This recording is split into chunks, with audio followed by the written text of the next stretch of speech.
Hello guys, you are hard to welcome in Edufun Baba classes. हम international की दुनिया में चल रहे थे। इंटरनेशनल में हमने अभी कोल्ड वॉर पढ़ा है। एनसीईआरटी क्लास 12 का पढ़ रहे हैं अपन, ताकि आपके बेसिक कॉन्सेप्ट को क्लियर हो जाए। ठीक है, अगर पहले वीडियो आपने नहीं देखी तो उसको जरा देख लीजिए। अब हम सेकंड चैप्टर पे चलते हैं, एंड ऑफ बाइपोलरिटी। आज का जो क्लास रहेगी वो केवल इंट्रोडक्शन रहेगी कि हम किस तरह से कैसे कैसे चीजों को पढ़ेंगे, ताकि आपके लिए थोड़ा सा एक प्रीफेस हो जाए। ठीक है, तो देखते हैं अपन। अब जैसे अपन ने देखा कोल्ड वॉर 1991 के बाद जैसे यूएसएसआर का डिसइंटीग्रेशन होता है, जैसे ही कोल्ड वॉर खत्म तो जो बायपोलर वर्ल्ड था, बायपोलर में से एक पोल गिर गया तो एक पोल बच गया और यूएस हैगोमनी आ गई। तो end of bipolarity, end of bipolarity इस चैप्टर में अपन पढ़ेंगे कि कैसे एंड हुआ, उसके क्या कॉन्सिक्वेंस निकले और इंडिया का उसके साथ क्या रिलेशन था। ये सारी चीजें अपन इस चैप्टर में पढ़ने वाले हैं। चैप्टर की शुरुआत ही होती है, वहां पे एक बर्लिन वॉल दिखाई है। जो जर्मनी में जो बर्लिन वॉल बनी रहती है, जो दो एक ही कंट्री को, जर्मनी को दो पार्ट में डिवाइड करती है बर्लिन वॉल। कब बनी थी? 1961 में बनी थी। कब तक चली है? 1989 तक। लगभग 28 ईयर्स ये वॉल बनी रही है। ठीक है ना। तो ये वॉल जो थी एक सिंबल था किसका? बायपोलर वर्ल्ड का। कम्युनिस्ट और कैपिटलिस्ट के बीच की जो वॉल थी शो कर रही थी। वॉल जो है कोल्ड वॉर का एक सिंबल था वॉल। लेकिन जैसे ही 1989 के तक ये वॉल क्या हो गई, लोगों ने गिराना शुरू कर दिया। अब क्यों गिराया होगा, जरा इस वॉल को जरा देखो। एक ही कंट्री है, एक साइड ये पार्ट है, एक साइड बी पार्ट है। मान के चलिए इस साइड जो है ये कैपिटलिस्ट लोग हैं, यूरोपियन पावर है, और इस साइड जो है कम्युनिस्ट कंट्री है जो यूएसएसआर के साथ हैं। लेकिन चूंकि था ये पहले एक ही कंट्री, अब इस कंट्री में आपने बीच में दीवार खींच दी तो इनके बीच में क्या रिलेशन नहीं होगा? कुछ इनका जो इकोनॉमिक रिलेशन होगा, कुछ मान लो कि ये है यहाँ की कुछ फैमिली के मेंबर यहाँ पे रहते होंगे, तो 1 महीने 2 महीने 3 साल इन्होंने 28 साल तक इस चीज को झेला। सोचो 28 साल तक अपने फैमिली के मेंबर से नहीं मिले होंगे, इनका इकोनॉमिक सिस्टम ठप पड़ रहा होगा। ठीक है ना। मान लो कि ये यहाँ पे कोई रॉ मटेरियल बनता है और यहाँ पे मैन्युफैक्चरिंग हब है, कोई फैक्ट्री है, तो यहाँ से यहाँ तक सामान्य रॉ मटेरियल इसका खराब होगा और यहाँ फैक्ट्री में कुछ आएगा नहीं। इनका इकोनॉमिक लॉस बहुत हो रहा था।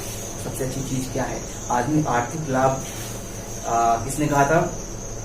मैकियावेली ने। हाँ, मैकियावेली ने कहा था कि व्यक्ति जो है अपने पिता की डेथ को भूल सकता है, लेकिन अपनी आर्थिक हानि को, मतलब इकोनॉमिक लॉस को कभी नहीं भूलता। मैकियावेली बहुत बड़ा थिंकर है। ठीक है ना, रियलिस्टिक थिंकर। वो कहता था कि लोग भूल जाएंगे कि आपने उसके फादर की डेथ की थी या उसको उनको किल किया था, मारा था, लेकिन लोग इस चीज को नहीं भूलते कभी कि आपने उस चीज का इकोनॉमिक लॉस किया था। तो यहाँ पे यही रिलेशन हो रहा था, इन दोनों का क्या हो रहा था? इकोनॉमिक लॉस हो रहा था। और जरा एक कंडीशन लीजिए, मान लो कि ये लड़का है, ठीक है, हमारे अपनी तरह का, मेरे तरह का, ठीक है, यंग लड़का है और ये किसी लड़की से प्यार करता था, और वो लड़की उस साइड रहती है बर्लिन वॉल के, इतनी बड़ी वॉल है, वहां पे चारों तरफ आर्मीज लगी है, उनको जाने नहीं दे रही। तो यह क्या रही, लड़का और लड़की है, दोनों के बीच में सोचो एक दिन बगैर बात करे रहना तो चलता नहीं। उस टाइम तो हालांकि लेटर्स होते थे। तो ये 28 साल तक कैसे रहते होंगे? तो ये अंदर के बीच का इनका जो गुस्सा है वो 1989 में फूट पड़ा और उन्होंने दीवार को तोड़ दिया। तो जैसे ही दीवार टूटी, मतलब क्या था? कैपिटलिस्ट और कम्युनिस्ट जो यहाँ के लोग थे, इनका यूनिफिकेशन हो गया और जर्मनी एक राष्ट्र के रूप में, एक नेशन के रूप में उभरा। ठीक है। तो जैसे ही ये बर्लिन वॉल कोलैप्स हुई और ये कोल्ड वॉर भी वहां पे खत्म हो गया 1991 तक। और फिर 1991 में यूएसएसआर का डिसइंटीग्रेशन हो गया, कोल्ड वॉर खत्म। ये था बायपोलरिटी। और ये बर्लिन वॉल जो थी 150 किलोमीटर तक, इतनी लंबी थी, 150 किलोमीटर तक की दीवार थी। बताओ, लोगों को बाइफरकेट, दो प्रेमी जोड़ों को मिलने नहीं दे रही थी दीवार। तोड़ दो ऐसे दीवार को, ऐसा ही होगा। 1989 में दीवार को तोड़ दिया गया। तो इस चैप्टर में जो चीज हम पढ़ रहे हैं उसको आप देख लीजिए जरा ध्यान से। फर्स्ट चीज पढ़ेंगे अपन सोवियत सिस्टम। क्या पढ़ेंगे? सोवियत सिस्टम, मतलब सोवियत एक्चुअली वर्क कैसे करता था, वहां का जो सोशलिज्म था क्या वो इफेक्टिव था, क्या उसके भी कुछ ड्रॉबैक थे। सोशलिज्म क्या इंडस्ट्री वेल डिफाइंड थी, इंडस्ट्रियलाइजेशन अच्छा था, या वहां के लोगों को प्रॉपर जो सोशलिज्म में बोला जाता है कि हर व्यक्ति को खाना पीना रहना फ्री मिलेगा, एजुकेशन फ्री मिलेगा, ऐसा सिस्टम यहाँ पे था। अगर यहाँ पे था तो ये कोलैप्स क्यों हुआ? इन चीजों को अपन इसमें पढ़ेंगे। ठीक है। गॉर्बेचेव और डिसइंटीग्रेशन। गॉर्बेचेव वहाँ का लीडर था, उसका क्या इसमें रूल रहा है और डिसइंटीग्रेशन क्या रहा। ये फर्स्ट टॉपिक में अपन इसको ये कवर करेंगे। सेकेंड टॉपिक में अपन कवर करेंगे कॉजेज ऑफ डिसइंटीग्रेशन। वो आखिर क्या रीजन थे जिसके कारण यूएसएसआर को डिसइंटीग्रेट होना पड़ा, उसके छोटे छोटे पार्ट में डिवाइड हो गया। क्या वो इंटरनल कॉन्फ्लिक्ट था कि एक्सटर्नल भी फोर्स आ रहा था? क्या वहां के लोग खुद ही परेशान हो गए थे सोशलिज्म से, ठीक है, कम्युनिस्ट से? तो ये चीज अपन कॉजेज ऑफ डिसइंटीग्रेशन में पढ़ेंगे, ठीक है। और थर्ड आता है कंसिक्वेंसेस ऑफ डिसइंटीग्रेशन। आखिर जब डिसइंटीग्रेशन इतना बड़ा, यूएसएसआर इतना बड़ा, वन थर्ड पार्ट पे इतना बड़ा फैला हुआ था, तो जब इसका डिसइंटीग्रेशन हुआ तो इसके क्या कंसिक्वेंस निकले? इसका कंसिक्वेंस जो था वो केवल यूएसएसआर के जितने भी कंट्री मेंबर थे उनके ऊपर बस नहीं पड़ा, पूरे वर्ल्ड पे इसका जो इफेक्ट था वो वर्ल्ड में पड़ा। और इंडिया भी उसी वर्ल्ड का एक पार्ट है, ऑब्वियस सी बात है इंडिया पर भी इसका क्या करेगा, इसका जो इफेक्ट है वो पड़ेगा, ठीक है ना। नंबर 4 पढ़ेंगे अपन शॉक थेरेपी। ये बहुत इंटरेस्टिंग टॉपिक है आईआर का, शॉक थेरेपी। ये आप बहुत अच्छी तरह से पढ़ेंगे और इसके अंतर्गत में आप करंट से कोरिलेट करके, ये आपके एनसेट में नहीं दिख रहे थे, करंट से मैं कोरिलेट करके आपको दो चीजें और बताऊंगा। एक होता है सार पॉलिसी, सार पावर, और दूसरा होता है सॉफ्ट पावर। देखो, शॉक थेरेपी और सॉफ्ट पावर के बीच में बहुत डिस्कस होता रहता था, लेकिन अभी अभी करंट में 1920 में एक नई चीज आई है, एक नया कॉन्सेप्ट आया है, उसको कहते हैं शार्प पावर। क्या कहते हैं?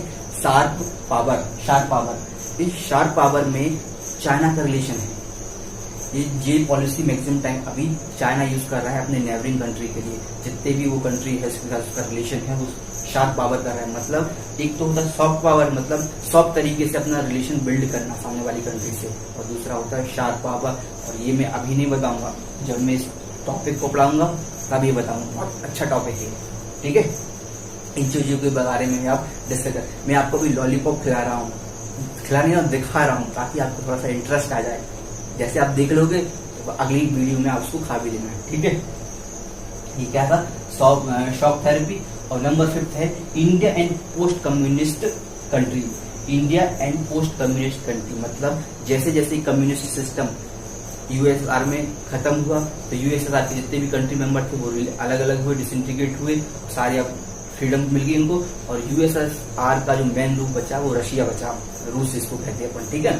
तो उसका भारत इंडिया का रिलेशन उन अदर कंट्रीज से उसको अलग हो गए थे, और जो रूस उसके साथ कैसा रहा, ये चीज अपन को पढ़ना है। और इसमें अपन कल्चरल एक चीज और देखेंगे, इंडिया का कल्चरल रिलेशन विद यूएसएसआर, क्योंकि उस टाइम मोहम्मद रफी और ये अपनी जो पुरानी मूवीज होती थी उस समय वहाँ के थिएटर में बहुत चलती थी। यूएसएसआर के जो थिएटर थे वहाँ पे लोगों को इंडियन जो कल्चर था, इंडियन जो मूवीज थी वो बहुत पसंद आती थी, ऐसा मैंने पढ़ा है, ठीक है। अब पता नहीं आती थी कि नहीं आती थी, बाकी लिखा था तो बहुत ही ऑब्वियस सी बात है कि वहां पे लोगों को बहुत पसंद आती थी, ठीक है। तो इन 5 टॉपिक्स को अपन फर्दर क्लास में डिटेल में स्टडी करेंगे, और उसको सबसे इम्पोर्टेंट चीज मैं प्रेजेंट से कनेक्ट करूंगा, ताकि आप अगर यूपीएससी या स्टेट पीएससी की प्रिपरेशन कर रहे हैं तो आपको करंट से कोरिलेशन करके उस चीज को आंसर राइटिंग लिखना सिखाऊंगा। और अगर 12th सीबीएसई के स्टूडेंट हैं आप, तो आपको भी अगर ये आंसर, आप क्वेश्चन का आंसर जो है आप करंट से कोरिलेट करके लिखते हैं तो आपको देखना आपके जो बेनिफिट है वो आपके मार्क्स में दिखेगा, ठीक है ना। जो आप बोर्ड कॉपी आपकी चेक होगी तो आपको बेनिफिट दिखेगा। होप आप मेरे साथ बने रहिए। नेक्स्ट वीडियो में अपन इन सब चीजों को 5 पॉइंट्स को डिटेल में डिस्कस करेंगे। अभी तक के लिए बाय बाय, मिलते हैं।